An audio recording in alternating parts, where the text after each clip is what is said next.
Now to the president's point man on prescription drug costs and what Mr. Trump proposed last week to lower prices. His plan aims to improve competition for drugs, in part by speeding generic drugs to market, give Medicare-approved insurance plans more power to negotiate with pharmaceutical companies over the prices of just some drugs, use trade deals to force other countries to pay for drugs they buy from the U.S. with the hope that it would lead to lower costs here, and potentially require drug makers to disclose their list prices as part of advertising.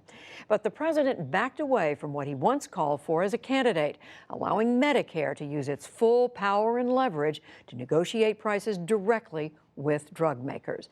Alex Azar is the Secretary of Health and Human Services, and he joins me now. Mr. Secretary, thank you very much for being with us. Thanks, Judy. So as we just said, you've outlined a number of things you're doing, but what people are pointing to what the president said as a candidate and even as president, he said, look, the biggest negotiating power is from the federal government itself. It buys more drugs than anybody else.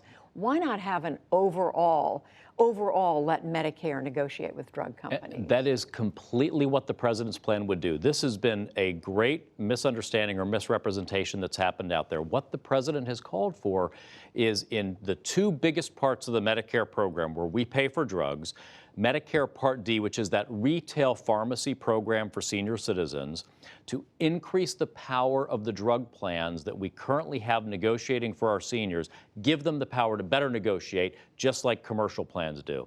And then take this whole other segment, Part B, which is the drugs that you would get that your physician administers when you're in the physician's office, for the first time in history, negotiate and use the power of Medicare to negotiate discounts in Part B. So actually, this is bigger and broader than anything that's ever been proposed before in Medicare, using the full power of Medicare to negotiate against pharma companies. But aren't you picking and choosing? You're talking about Part B and you're talking about Part D. And by the way, I'm sure many in our audience don't quite, unless they're into Medicare, may not understand the differences.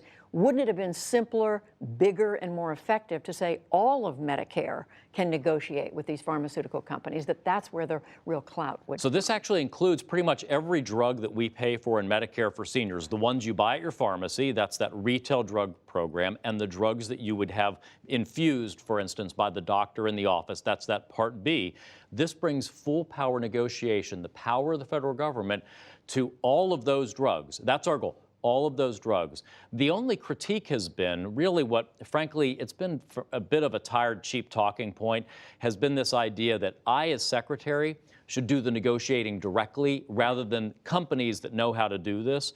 Well, a couple things. First, this is the same government that often brings you $400 toilet seats when it comes to procurement, so not the best at doing negotiations and procurement. Second, Peter Orszag, who was the head of the Congressional Budget Office, and then President Obama's head of the Office of Management and Budget, he, OMB, and CBO, under that leadership, concluded that direct negotiations wouldn't bring any material savings to the program. But what we're doing will, because we're introducing more tools to negotiate, and we're bringing negotiation to this other big segment of those drugs you get that the doctor administers to you for the first time ever. I pay list price right now. Isn't that amazing? So you're saying this is the equivalent of doing what the president talked about during the campaign? It's better. It is fulfilling the president's commitment to negotiate and bid better, but even more.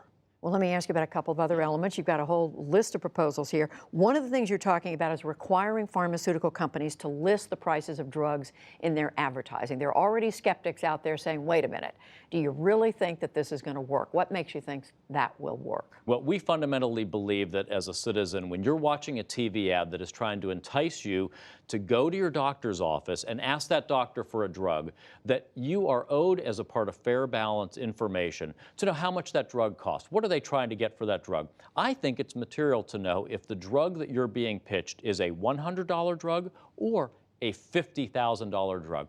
God help you if a senior citizen watches an ad and pays for a doctor's appointment to find out that it's a $50,000 unaffordable drug that he or she couldn't get. I mean, I just think that's fair information they ought to have. And so today, I've actually called on America's pharma industry to begin voluntarily disclosing list prices in their ads. We're going to work the regulatory process, but they can start that now. But how many of them do you think are going to take you up on that? And Well, we're going to get there one way or the other, so I hope they'll get there now. Another part of this proposal, increasing competition, lowering out-of-pocket costs. What does that mean? Yep. In brief? So right now, so many people pay so much out of pocket for their medicines, especially as we now have these higher deductible health care plans, and as insurance companies have pushed more of the cost burden onto us when we walk into the pharmacy, we're asked to pay such a higher percentage. So we've got proposals for our Medicare plan to reduce how much our senior citizens will pay out of pocket. We've actually asked for Congress to put a cap on the amount of out-of-pocket a senior would ever have to pay during a year. Total. We've asked for low-income senior citizens to pay nothing for generic drugs out of pocket. And we've already changed how we reimburse our drugs for those physician-administered infusion drugs. We've changed the reimbursement that pulls down the out-of-pocket for seniors by $320 million a year already. This all requires congressional approval, though, right? Very little of it does. Some of those changes to benefit design I just mentioned would require congressional approval, but the vast, vast majority of what we're doing, I have the power to implement. The Secretary of HHS has a shocking amount of power by the stroke of a pen, and we intend to exercise it. All right, another element of this, proposing to use trade deals to force foreign governments to pay more for the drugs they buy from U.S. pharmaceutical companies.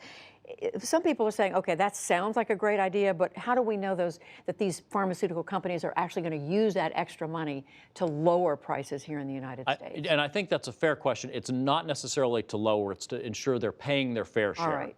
In the U.S., we need to pay less, and there are a host of initiatives we have to bring better negotiation and reduce list prices in the U.S. We've got to pay less. Our point is they should be paying more of their fair share, and I've already met with Ambassador Lighthizer, the U.S. Trade Representative, and he's working on strategies on how we can take this to our trading partners who ought to be paying more and use the full weight of the U.S. government's trading power to try to get them to pay more. But the main thing we've got to do in the U.S. is bring our prices down. Two more quick things. One comes from critics. They point out you, Alex Azar, come to this position in government having been the head of U.S. operations for Eli Lilly, one of the big pharmaceutical companies. They're saying, all right, if they didn't do enough to lower prices then, how can we trust that you're going to do it now? Yeah, I could say judge me by our actions and the plans that we have and that we are putting out there. Most comprehensive plan to address drug pricing and bring them down of any president, Democrat or Republican. Ideas in here that conservatives and liberals have never thought of. How? Because we have experts at the table who know how this system works, know the levers that actually impact. I've been on the inside of it. I've worked in that system. And one of the things that I love about being in the government, I can change the system. The rational actors, the pharma companies, every incentive in the system is towards higher prices. The system has to change. The president has given me the mandate to work to change that system. One final question in brief, health care coverage overall. This administration, of course, has been moving to dismantle Obamacare, the Affordable Care Act. We learned this week that the rate of working age Americans without health insurance has risen to 15.5% since 2016, and that things are worse in those states, those, I think, 19 states that decided not to expand Medicaid. My question is, does this suggest that what the Trump administration is doing is leading to less health coverage? In other words, you're ending up doing the opposite of what you wanted to do with health care coverage in this country. Absolutely not. In fact, the Affordable Care Act plans are unaffordable and they're lacking in choice for individuals. And it's shoving these 28 million forgotten men and women out of that individual market. It's pricing them out of that market. What we're trying to do is bring them low-cost plans that they can afford, and then work with Congress to actually replace this system with a better one. And I want to use all of my administrative authority to try to make affordable insurance available for people, but within the contours of that individual market that the Obamacare created there, it's pricing people out. We had 6.7 million Americans pay $3.1 billion in the Affordable Care Act taxes to not buy insurance they couldn't afford. Big subject. We'd love to have you back on to talk about this in greater detail. Secretary of Health and Human Services, Alex Azar, thank you very much. Thank you, Judy.